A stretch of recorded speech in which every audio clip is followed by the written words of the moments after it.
वर्षांपूर्वी उंचावर वसलेल्या एका शहरात हॅपी प्रिन्सची एक मूर्ती होती.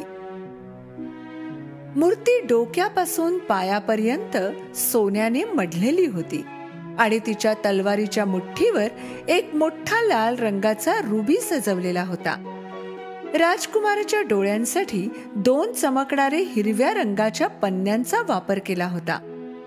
हॅपी प्रिन्सची मूर्ती शहरातील प्रत्येकाने पाहिली होती आणि सर्वांना आशा आणि आनंद देणारी म्हणून ओळखलं जायचं. एका रात्री एक लहान स्वॉलो त्या शहरात आली. तिच्या मित्रमैत्रिणी थंडीपासून रक्षण व्हावं म्हणून जगातील उष्ण भागाकडे उडून गेले होते आणि ती मागे राहिली. तिने ही मूर्ती पाहिली जी एका मोठ्या चबुतऱ्यावर आरामात उभी होती. मला इथे रात्र काढू दे, उद्या मी निघून जाईन. स्वॉलो हॅपी प्रिन्सच्या दोन्ही पायांमध्येच उतरली होती. आज रात्री मी सोन्याच्या बिछाण्यावर झोपणार आहे. जेव्हा ती झोपण्याची तयारी करत होती, पंखांखाली डोके लपवणारच होती की इतक्यातच तिच्या डोक्यावर पाण्याचा थेंब पडला. तिने वर पाहिलं, पण आकाश तर स्वच्छ होतं आणि अजिबात पाऊस पडत नव्हता. त्याच वेळी पाण्याचा आणखी एक थेंब तिच्या चोचीवर पडला आणि त्यानंतर आणखी एक थेंब. हे काय चाललंय पाहण्यासाठी स्वॉलो मूर्तीच्या डोक्यावर जाऊन बसली. तिने पाहिलं की पाण्याचे थेंब राजकुमारच्या डोळ्यातून येत होते. ते त्याचे अश्रू होते. राजकुमारचे अश्रू गालांवरून ओघळून त्याच्या पायांवर पडत होते आणि चंद्राच्या प्रकाशात त्याचे उदास डोळे चमकत होते. स्वॉलोला त्याच्याबद्दल खूप वाईट वाटलं. हॅलो, आणि तू कोण आहेस? मी हॅपी प्रिन्स आहे. मग तू रडत का आहेस? जेव्हा मी जिवंत होतो आणि माझं हृदय एका माणसाचं हृदय होतं, तेव्हा मी कधीही रडलो नाही. कारण तेव्हा मी महालात राहत असे आणि आम्हाला उदासपणा काय असतो ते माहीतच नव्हतं. दिवसा मी माझ्या मित्रांसोबत बागेत खेळायचो आणि रात्री मी मोठ्या बॉलरूम मध्ये डान्स करायचो. बागेच्या चारही बाजूला एक मोठी भिंत होती, पण मला कधीही त्या भिंतीच्या बाहेर बघण्याची उत्सुकता नव्हती. माझ्या आजूबाजूला सगळं काही किती छान होतं आणि सगळे मला हॅपी प्रिन्स म्हणायचे आणि मी खूप आनंदात होतो खरंच. पण जेव्हा माझं आयुष्य संपलं तेव्हा त्याने मला या टेकडीच्या टोकावर आणलं आणि आता मी माझ्या आजूबाजूला कपट आणि दारिद्र्य पाहतोय. माझं हृदय लीडने बनलेलं आहे. मी काहीही करू शकत नाही फक्त रडण्याशिवाय. स्वॉलोला खूप दुःख झालं. इथून थोड्याच अंतरावर गल्लीमध्ये एक लहानसं घर आहे. त्याची एक खिडकी उघडी आहे आणि मला एक बाई शिवण यंत्रावर काम करताना दिसत आहे. तिचा चेहरा अशक्त आणि थकलेला आहे. बिछाण्याच्या एका कोपऱ्यात तिचा आजारी मुलगा झोपलेला आहे. त्याला ताप आहे, परंतु त्याच्या आईकडे पैसे नाहीत. प्रिय स्वॉलो, तू माझ्या तलवारीचा रुबी काढून तिला नेऊन देऊ शकतेस का? थोडा आराम करून मला गरम भागाकडे उडायला हवं. निदान आजची रात्र इथेच राहा, उद्या जा तुला जिथे जायचं असेल. स्वॉलोला आधीच थंडी वाजत होती. तिला आरामही मिळाला नव्हता. ती काहीच करू शकत नव्हती उदास प्रिन्सला मदत करण्यावाचून. म्हणूनच तिच्या चोचीच्या सहाय्याने तिने तलवारीच्या मुठीतून रुबी काढला आणि अर्ध्या रात्री आकाशात शहराच्या दिशेने उडू लागली. शेवटी ती त्या घरात पोहोचली. तिने वाकून घरात डोकावलं. मुलगा तापाने फणफणला होता आणि आई झोपलेली होती. ती आत गेली आणि तिने रुबी आईच्या समोरच्या टेबलावर ठेवला. मग ती मुलाच्या वर थोडा वेळ उडाली. आपले पंख फडफडवून त्याला थोडं थंड केलं. स्वॉलो प्रिन्सकडे परतली आणि तिने त्याला सगळं सांगितलं जे तेथे घडलं होतं. जेव्हा तिला जाग येईल तिला तो अनमोल रुबी दिसेल आणि तो विकून ती मुलासाठी औषध आणि जेवण आणू शकेल. खूप खूप धन्यवाद. आता तू आरामात झोपू शकतेस प्रिय स्वॉलो. आता सकाळ झाली होती. जेव्हा ती उडण्याच्या तयारीत होती, हॅपी प्रिन्सने स्वॉलोला थांबवलं. स्वॉलो, प्रिय स्वॉलो, तू एक रात्र आणखी नाही थांबू शकत का? मला लवकर गरम प्रदेशात जायला हवं. मला माझ्या कुटुंबाला आणि मित्रांना शोधायचे. दूर शहराच्या त्या बाजूला मला एक तरुण माणूस दिसत आहे. तो एका पेपराने भरलेल्या टेबल समोर बसलाय आणि पेल व्हायोलेटची पानं एका पेल्यात आहेत. हा तरुण एक लेखक आहे आणि तो त्याचं नवीन पुस्तक पूर्ण करण्याच्या प्रयत्नात आहे. पण त्याच्याजवळ जाळण्यासाठी ना लाकूड आहे ना खाण्यासाठी एखादा तुकडा. तू त्याला मदत करणार नाहीस का?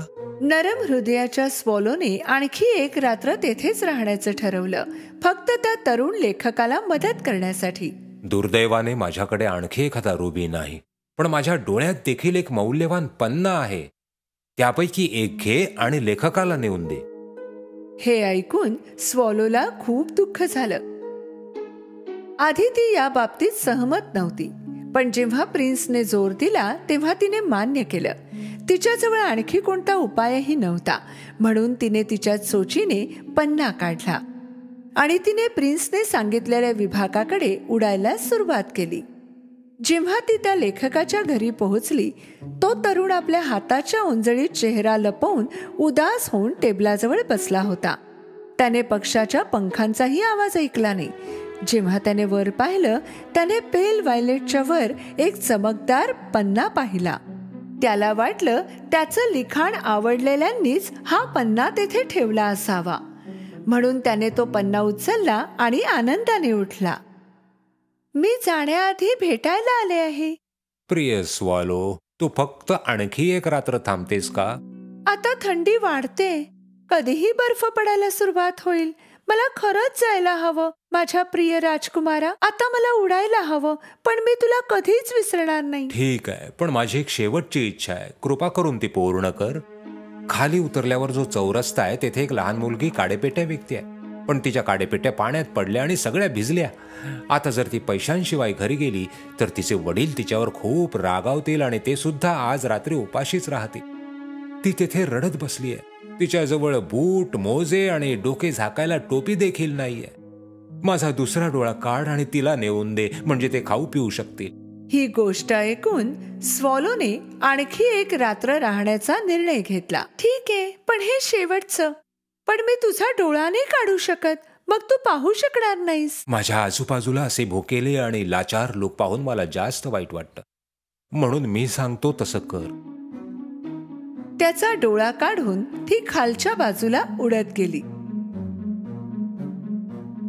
ती हळूच मुलीजवळ गेली आणि पन्ना तिच्या हातात पाडला. मुलगी ओरडली, आहा, किती सुंदर काचेचा तुकडा आहे, आणि आनंदाने घराकडे धावली. मग स्वॉलो प्रिन्सकडे निघून आली. मी इथे तुझ्याजवळ राहून तुझे डोळे बनण्याचा निर्णय घेतला आहे. प्रिन्सने तिला शहरभर फिरून कुठे काय चाललं आहे त्याची माहिती घ्यायला सांगितली.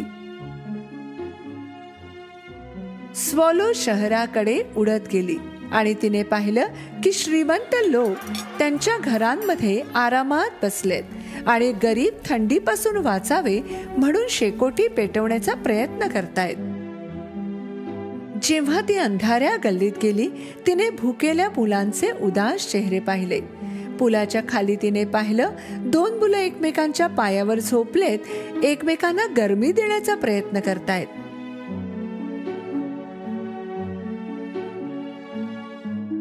मग ती परत आली आणि प्रिन्सला सगळ्या घटना सांगितल्या.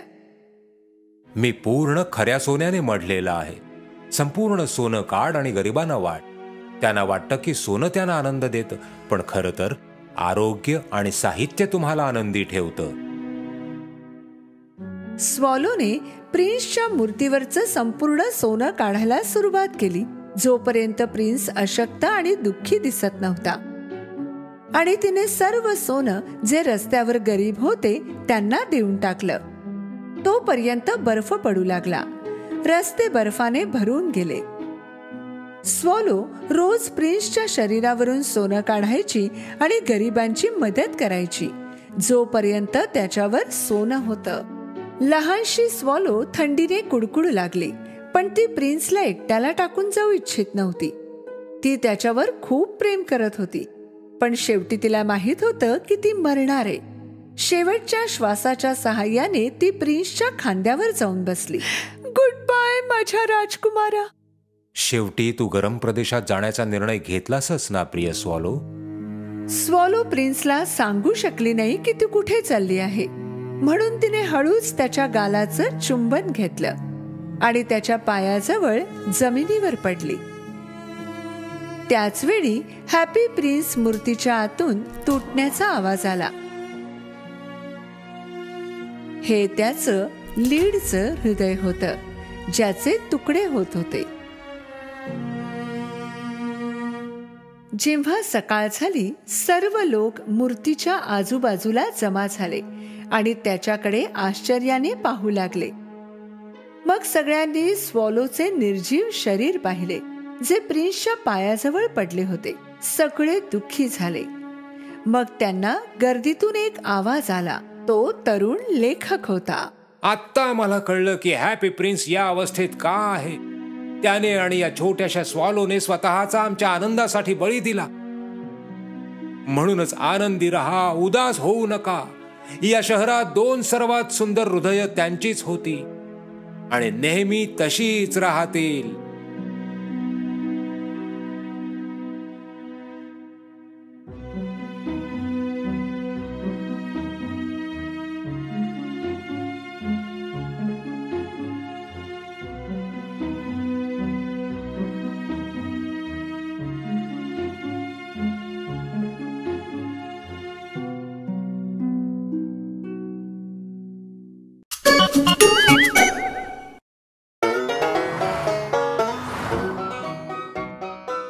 एक दिवस शहरात राहणारे एक उंदीर त्याच्या मित्राला भेटायला गेला. त्याच्या मित्राने काही काळापूर्वीच शहर सोडलं होतं आणि आता गावात राहायला गेला होता. एका मोठ्या प्रवासानंतर शहरातला उंदीर शेवटी मित्राच्या गावी पोहोचला.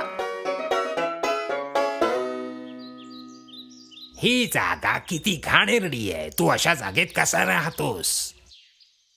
खूप वेळ चालल्यावर शहरातला उंदीर थकून भागून गावातल्या उंदराच्या विभागात पोहोचला. गावातल्या उंदराने जमिनीखाली त्याचं घर बनवलं होतं, जेथे तो राहत असे.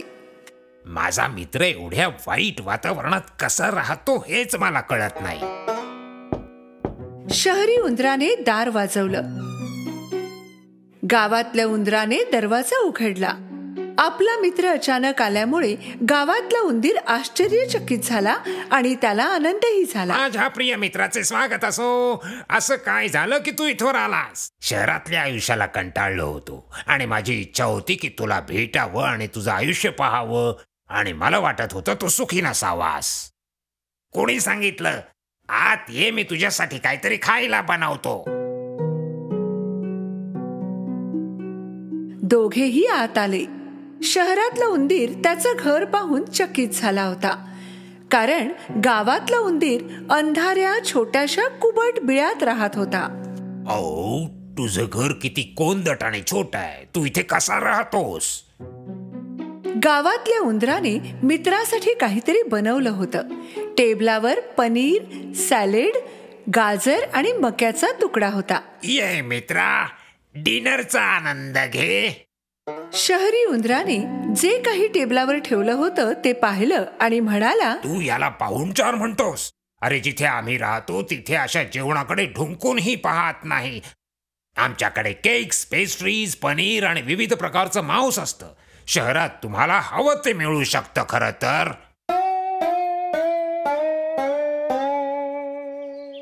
जेवण झाल्यावर ते दोघे आजूबाजूचा परिसर फिरायला गेले. शहरी उंदराला देशी उंदीर जिथे राहत होता ती जागा अजिबात आवडली नाही. अशा प्रकारची जागा मला मुळीच आवडत नाही. ही खूप घाणेरडी आणि कोंदट आहे. तू एकदा आमचा विभाग बघायला यायला हवंस. मला खात्री आहे तू पुन्हा इकडे परतणारच नाहीस कधीच. दुसऱ्या दिवशी सकाळी दोघांनी एकमेकांचा निरोप घेतला. तो निघून गेल्यावर गावच्या उंदराने शहरात जाऊन त्याला भेटायचंच असं ठरवून टाकलं आणि त्याचा प्रवास सुरू झाला. मोठा प्रवास केल्यावर गावचा उंदीर शहरात पोहोचला. गावचा उंदीर शहरी उंदराच्या मार्गदर्शनावरून त्याच्या घरी पोहोचला. शहरातला उंदीर एका अपार्टमेंट मध्ये राहत होता. मित्राचं घर पाहून गावचा उंदीर आश्चर्यचकित झाला. हे एवढं मोठं घर तुझं? असं नाही, मी येथे घराच्या मालकासोबत राहतो. खूपच भूक लागली आहे. आता सुंदर पाहुणचार कर ज्याच्याबद्दल तू बोलत होतास. शहरी उंदीर स्वयंपाकघरात गेला. त्याने फ्रीज उघडला. मग चीज, मांस आणि विविध प्रकारची फळे आणि भाज्या घेतल्या. त्याने हे सर्व एका टेबलावर ठेवलं आणि दोघे खाऊ लागले. एक मांजर म्याव म्याव करत होती. शहरी उंदराने बोलण्यासाठी उडी मारली. बापरे, घरातल्या मांजराने आपल्याला बोलताना ऐकलंय. आपल्याला लपावं लागेल. ये माझ्या बरोबर. दोघेही भिंतीच्या एका छिद्रात घुसले आणि निघून गेले. धपापलेल्या आवाजात गावच्या उंदराने विचारलं, अरे तू मांजरी सोबत एका घरात राहतोस, हे धोकादायक नाहीये का?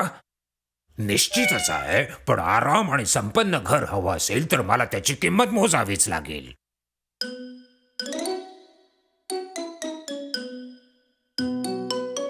थोड्या वेळाने मांजर स्वयंपाक घरातून निघून गेली.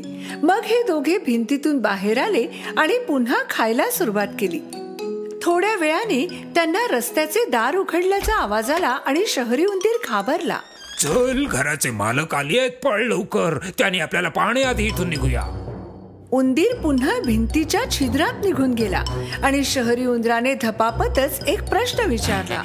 अरे आता मला माहित नाही आपण का पळतोय. घराच्या मालकाला माहित नाही का की तू इथे राहतोयस ते? हो ना, नाही माहित. लोक खरंच धोकादायक आहेत.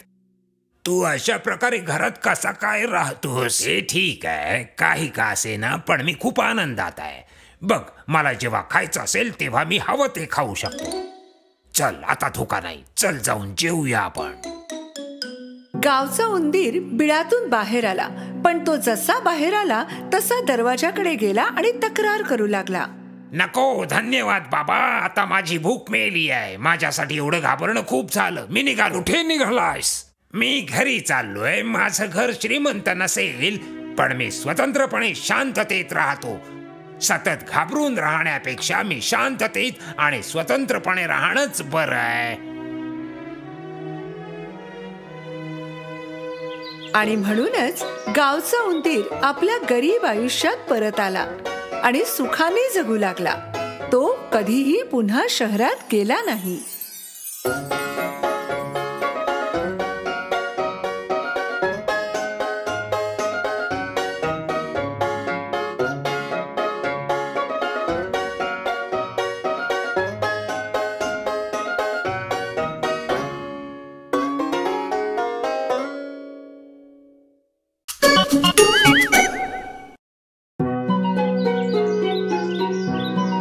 एका जंगलात एक कुरूप उंदीर राहत होता. तो त्या बाबतीत कोल्हा, कोल्हीण आणि स्वतःलाही खूप घाबरत असे. जर हवा वाहत असेल आणि झाडाची फांदी तुटून पडली तर तो त्या छिद्राच्या चारी बाजूला पाहत असे, कुठे लपायला जागा मिळते का. यामुळेच सगळेच लहान प्राणी त्याची मस्करी करत असे. तो किती घाबरला आहे. तू हवेला सुद्धा घाबरतोस. तू खूप घाबरलेला आहेस.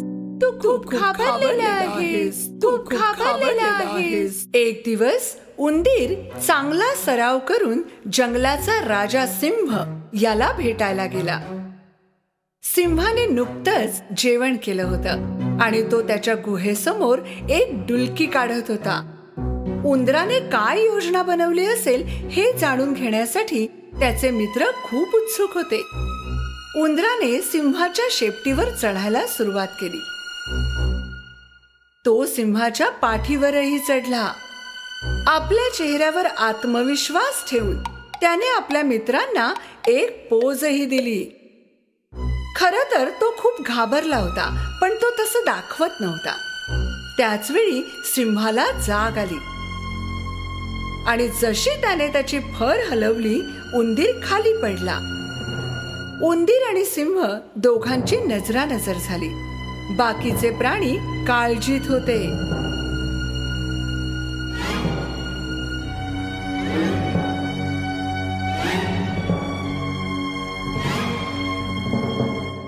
अरे बाप रे, आता सिंह उंदराला गिळणार. वा, काय हिम्मत आहे, काय साहस आहे. तू माझ्या पाठीवर काय करतोयस? जंगलचे राजे, कृपया मला खाऊ नका. मी खूप घाबरलोय आणि सगळ्यात जास्त अशक्तही आहे. माझं आयुष्य तर भीतीतच गेलेलं आहे. झाडाचं पान जरी पडलं तरी मी घाबरतो. मी कंटाळलोय या गोष्टीला. मला भीतीपासून सुटका हवी आहे. तुम्ही या जंगलचे राजे आहात. तुमच्या एका डरकाळीने सगळे प्राणी घाबरून जातात. तुम्ही मला तुमच्याकडे शरण द्याल का? सिंहाने गुपचूप उंदराचे बोलणे ऐकून घेतले. उंदीर विचार करत होता की सिंहाचं उत्तर काय असेल.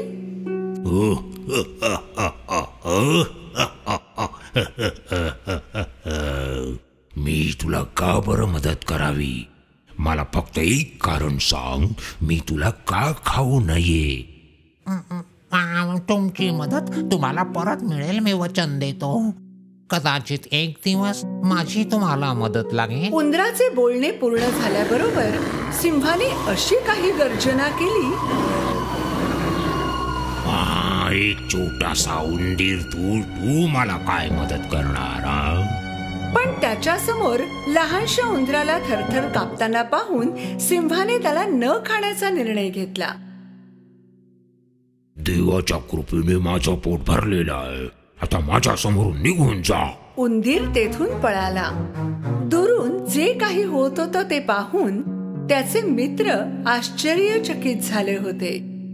काही काळ गेला. सिंहाला भूक लागली आणि त्याने जंगलात शिकार शोधायला सुरुवात केली. पण तो शिकाऱ्याने पसरवलेले जाळे पाहू शकला नाही आणि त्यात अडकला. तो एका मोठ्या जाळ्यात हवेत लटकत होता. त्याने जाळ्यातून मुक्त होण्याचा प्रयत्नही केला, पण त्याला यश आलं नाही.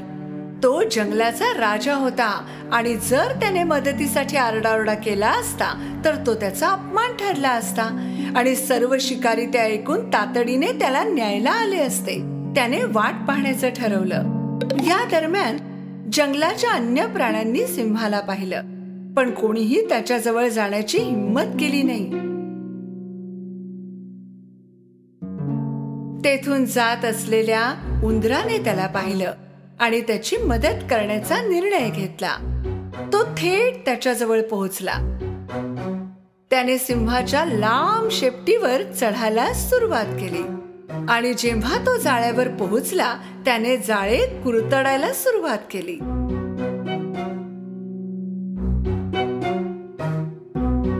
त्याच वेळी बनी सुद्धा तेथे येऊन पोहोचला. अरे मित्रा, जरा लवकर, शिकारी येत आहेत. अन्य प्राणी जे चहूबाजूला जमा झाले होते अचानक शिकारी शब्द ऐकून तेथून पळू लागले. पण उंदीर एकाग्रतेने जाळे कुरतडतच राहिला. शेवटी जाळं तुटलं आणि सिंह खाली पडला. चल, माझ्या पाठीवर उडी मार, आपण इथून निघून जाऊ. उंदराने सिंहाच्या पाठीवर उडी मारली आणि ते तेथून निघून गेले. धपापत्या श्वासाने दोघेही गुहेत पोहोचले. सिंहाने गुडघे खाली टेकले आणि उंदराने उडी मारली. जेव्हा तू मला म्हणालास की एक दिवस तू माझी मदत करशील, तेव्हा मी तुझ्यावर विश्वास ठेवला नाही. मला वाटलं तू एक छोटासा उंदीरच ज्याचा काही उपयोग नाहीये. पण तू आज माझे प्राण वाचवलेस. धन्यवाद. आता तुला मला घाबरण्याचं काही कारण नाही. खरं तर तुला कुणालाच घाबरण्याचं कारण नाही, कारण तू एक साहसी उंदीर आहेस. जर मी जंगलाचा राजा असेन तर आजपासून तू माझा साहसी राजकुमार आहेस.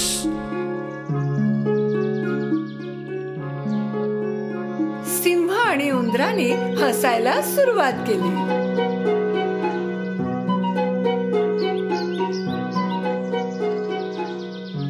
सगळे प्राणी जे दुरून लपून हे पाहत होते तेथून बाहेर आले आणि साहसी उंदराचं कौतुक केलं. सिंह आणि उंदीर सगळ्यात चांगले मित्र बनले आणि जंगलात नेहमीसाठी शांतता निर्माण झाली.